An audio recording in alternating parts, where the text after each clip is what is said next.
Halo Sobat Saham Indonesia, selamat pagi. Kali ini Stock4 Indonesia akan mengabarkan yaitu berita terbaru mengenai saham. Nah, apa aja sih? Yang pertama pastinya dari berita global dulu ya, yaitu harga emas jeblok lagi, cuma Putin yang bisa bikin naik. Judulnya lucu ya. Tentu saja naik ya beberapa komoditas karena kenaikan suku bunga dari The Fed yang tadi malam diumumkan. Nah, tapi kabar baik datang dari batubara. Harga batubara malah semakin naik dan ngegas terus ya. Kenaikan suku bunga juga berakibat pada harga minyak dunia yang ambruk ke bawah $90 per barel.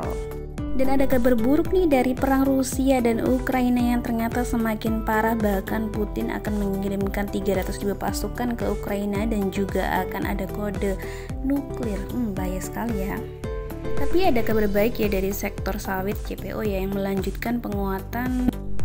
Tapi di satu sisi terjadi resesi yang semakin mendekat ini, malah sektor CPO ini berbahaya sekali ya dan berpotensi untuk semakin turun dari harga sekarang ini.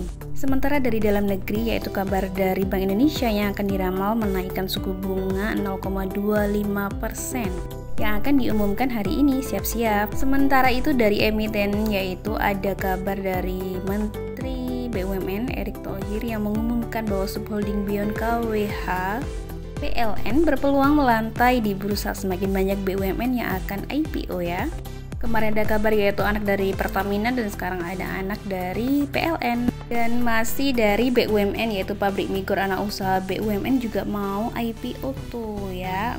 Sepertinya menarik nih kalau BUMN IPO. Berita emiten selanjutnya yaitu ada Cilacap Samudra Fishing yang berkode ASA merampungkan akuisisinya, yaitu mengakuisisi jembatan lintas global senilai 28 miliar. Dan ini lokasi jembatannya ada di Surabaya ya. Perlu diketahui bahwa ASA ini bergerak di bidang perikanan, yaitu mengolah produk-produk berbahan ikan ya, dan punya kapal juga untuk perikanan. Oke, semoga bisa memperbaiki kinerja dari ASA sendiri ya dengan adanya akuisisi ini. Untuk selanjutnya ada BTPN dan BNP Paribas perluas investasi produk reksadana. Jadi BTPN ini sekarang ada juga reksadana syariah yang diperuntukkan oleh para nasabahnya, jadi semakin meluas ya untuk proyek-proyek yang ada di BTPN. Ini ada kabar tidak kurang sedap ya dari BRMS ya, telah terjadi kerusuhan di tambang Poboyo. Di kerusuhan ini berawal dari demonstrasi dari para penambang liar ya, karena mungkin kurang terima dengan adanya BRMS yang sekarang kan menggarap tambang emas ya di Palu, Sulawesi. Ya, semoga aja segera berakhir permasalahannya dan bisa melanjutkan kerja kembali.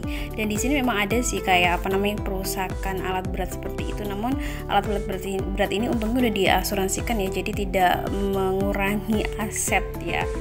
Perusahaan tidak perlu mengeluarkan uang lagi untuk bisa mengganti dari asetnya ya, peralatan pekerjaannya.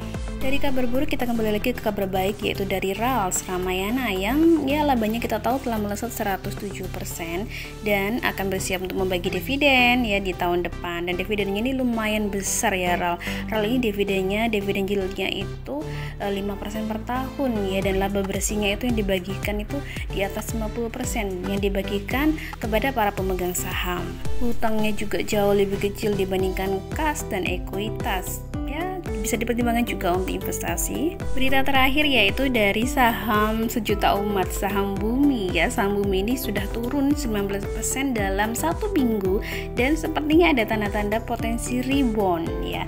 Cuman memang masih agak rawan ya, karena mungkin beberapa manajer investasi mereka taking profit, beberapa big money mereka juga take profit ya, karena mungkin sudah mengumpulkan barangnya di bawah 100 rupiah, jadi sudah dapat bagger. Jadi wajar aja jika harganya masih turun. Tapi saya pikir menjelang private placement nanti setelah dan menjelang mungkin bisa dinaikkan kembali di atas 200. Jadi kalau yang sabar bisa di hold, kalau yang memang tidak sabar sebaiknya cari aman dulu ya untuk di take profit jika memang sudah untung.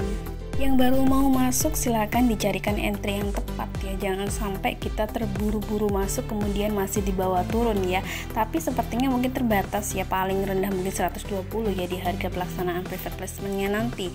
Oke sobat saham Indonesia, sampai di sini dulu saya Ajeng. Mohon undur diri dulu dan kita jumpa lagi besok di berita saham selanjutnya. Sampai jumpa. Salam sehat selalu dan go financial freedom. Sampai jumpa.